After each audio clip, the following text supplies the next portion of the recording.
Bien, je suis allé pêcher du plancton à l'aide d'un filet à plancton.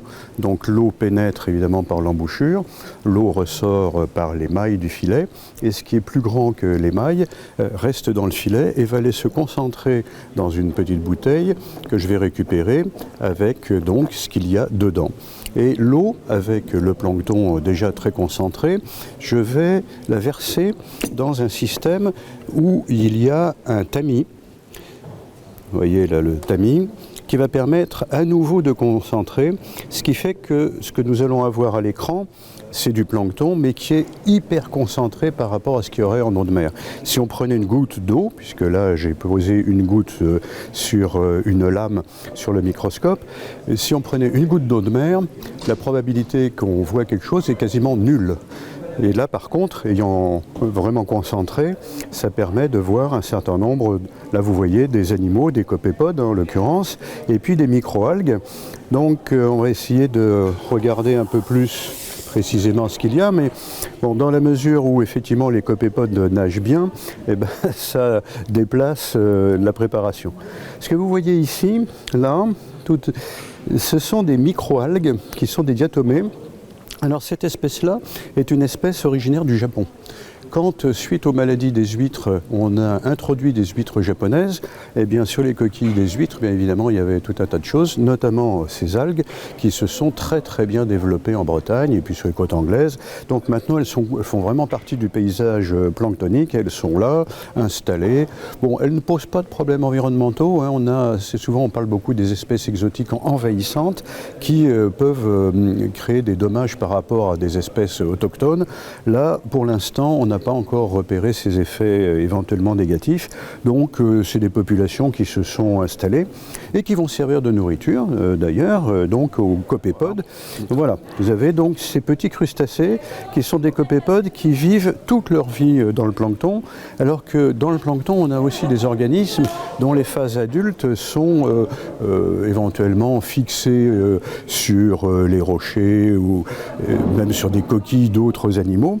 Je pense aux balanes qui se fixent sur les coquilles de moules notamment, et dont les larves seront dans le plancton. Mais une fois qu'elles vont se métamorphoser et se fixer sur un substrat, on avait tout à l'heure des larves de petits mollusques gastéropodes, hein, les bigorneaux notamment, eh bien les bigorneaux on les voit se balader sur les rochers en train de chercher à gratter les microalgues qui poussent à la surface pour se nourrir, et donc ça ce sont des animaux qui ont une partie de leur vie qui est sur le sol et une partie, après la reproduction, qui est dans le plancton.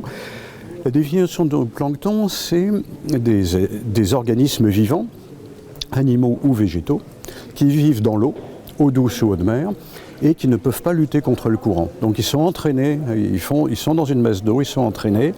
Alors, en général, les gens imaginent que c'est un critère de taille qui joue. On entend souvent dire c'est des micro-organismes. Et pas forcément, ça ne correspond pas à la définition, puisque les méduses qui peuvent se déplacer un petit peu grâce à leur mouvement d'ombrelle, en réalité sont entraînées par le courant, donc font partie du plancton. Et il y a des méduses qui font jusqu'à 2 mètres de diamètre. Donc le critère de taille n'est pas le critère déterminant pour dire si ça fait partie du plancton ou pas. Autre espèce dont les enfants l'ont parlé tout à l'heure, disent mais les baleines mangent du plancton. Alors c'est vrai, mais ce sont des euphausiacées, donc des crevettes, qui font de l'ordre de 10 cm de long. Mais là, bien qu'elles nagent un petit peu, elles sont entraînées par les courants. Donc là, à l'écran, on voit une grande quantité de microalgues qui sont des diatomées.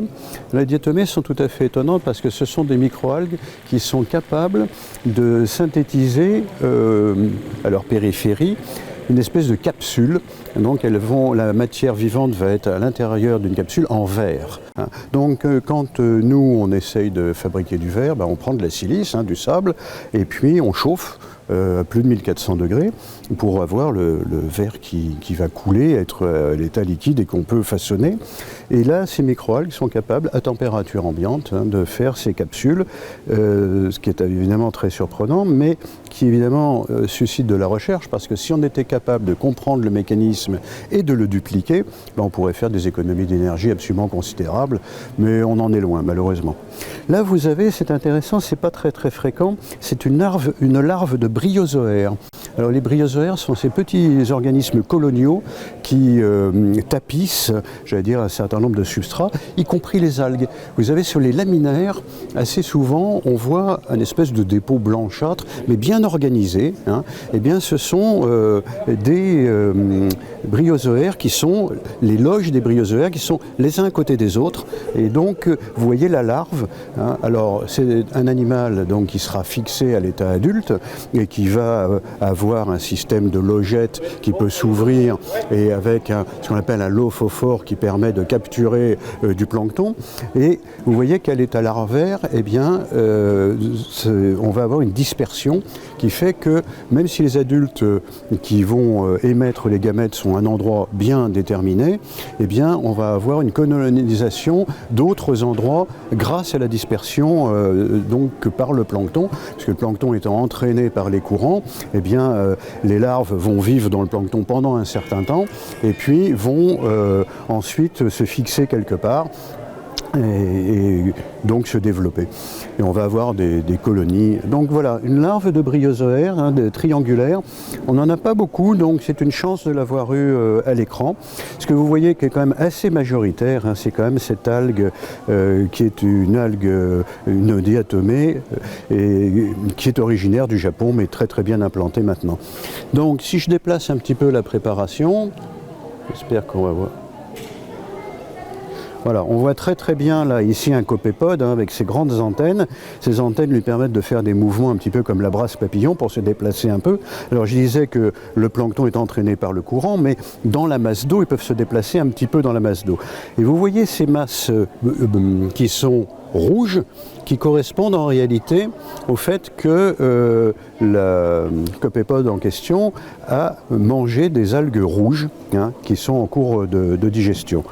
Et puis on voit ici un élément noir qui est au niveau de la tête, qui correspond à ce qu'on appelle la tache oculaire. Alors c'est pas un œil qui peut vraiment différencier les formes très précisément, mais ça lui permet de savoir s'il y a plus ou moins de luminosité. Et comme je disais que les copépodes sont capables de nager un petit peu, eh bien dans la journée ils vont avoir tendance à descendre pour qu'ils soient relativement à l'abri de leurs prédateurs, parce que plus on descend, moins il y a de lumière et donc ils seront moins bien vus par leurs prédateurs. Et par contre, la nuit, ils vont remonter pour se nourrir du phytoplancton qui, lui, est dans les couches superficielles, puisque les algues, comme tous les végétaux, ont besoin de la lumière solaire pour se développer.